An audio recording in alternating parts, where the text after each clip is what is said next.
Okay, let's just be real for a second. Your grocery bill is probably higher, your rent might be going up. It just feels like your money doesn't go as far as it used to, right? Well, if you're feeling that squeeze, you are definitely not the only one. And it's making a lot of us ask one huge question. That's the million-dollar question, isn't it? And that's exactly what we're going to break down step by step.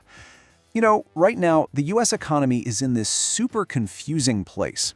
On one hand, the job market seems okay. But on the other, everything just feels so much more expensive. So what's actually going on? Let's get into it.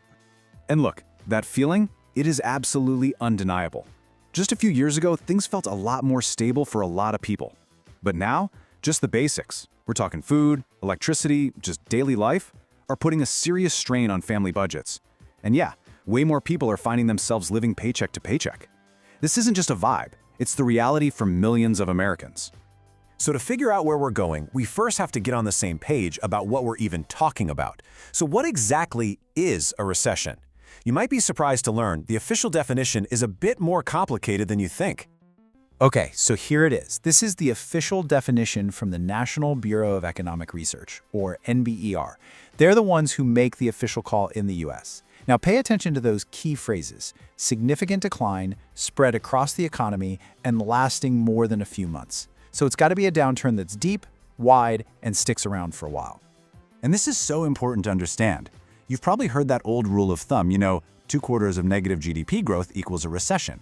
Well, that's not actually the official rule. In reality, a special committee of economists at the NBER looks at a whole bunch of different data points. Everything from employment to how much people are spending. And get this, the process is so slow, they often don't officially call a recession until months after it's already started. A recession doesn't just pop up out of nowhere. It's more like a storm that brews over time, and there are always warning signs.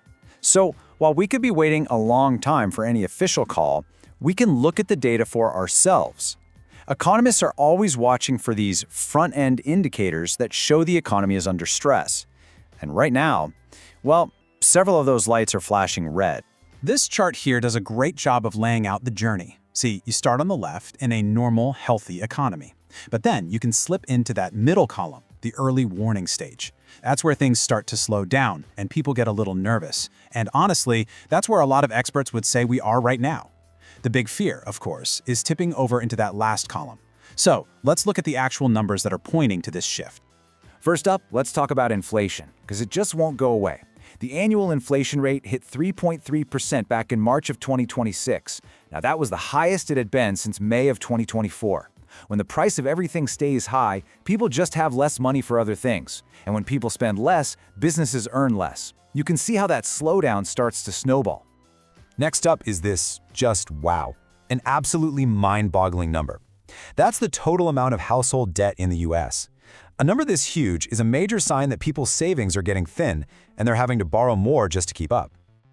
And finally, we have job uncertainty.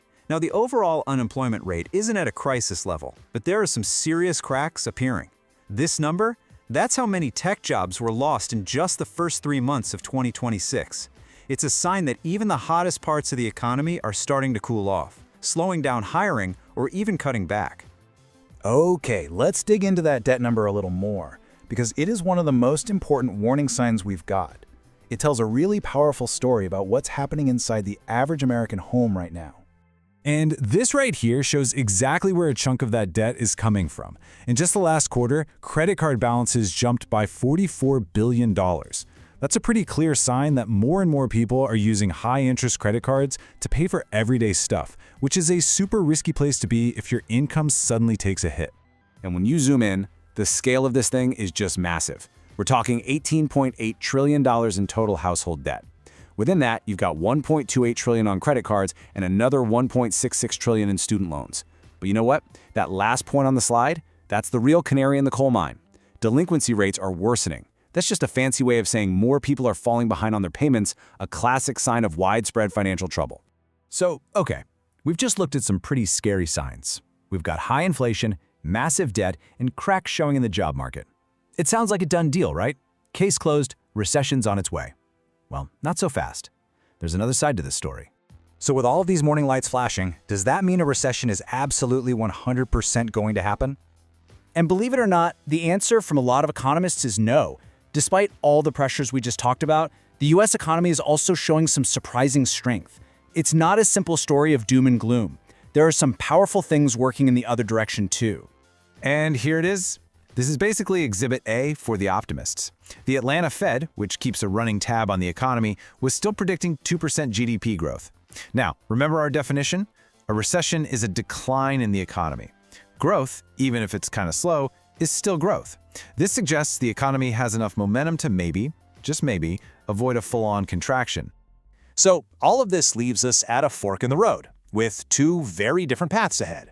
On one side, you have the recession scenario. Those warning signs get worse, companies lay off more people, and everyone clamps down on their spending. But on the other side, there's the slow recovery scenario. Inflation keeps cooling off, interest rates finally stabilize, and people start to feel confident again. In that case, we could dodge a recession, even if things feel sluggish for a while. So, where does all this leave you and me? All this debate among economists about what to call this moment can start to feel a little abstract. What really matters is how we get ourselves ready for whatever comes next. And this right here is the bottom line. Honestly, it doesn't really matter what a committee decides to call this period 6 months from now. For regular people, the situation already feels tough. The financial pressure from higher prices and all that debt is happening right now. That's the real problem we're all dealing with. So, what can you actually do? Well, you can't control the whole US economy, but you can control your own personal economy. Things like reining in unnecessary spending, trying to steer clear of new high-interest debt like credit cards, building up an emergency fund, and just staying informed. These are 4 really powerful steps you can take to make yourself more financially resilient no matter what happens. When it's all said and done, the economy is standing at a crossroads. The data is pointing in different directions, and even the experts can't agree on which way we're headed. The path we end up on will have real consequences for every single one of us. And that leaves us with one last, really important question to think about. Are we prepared for what comes next?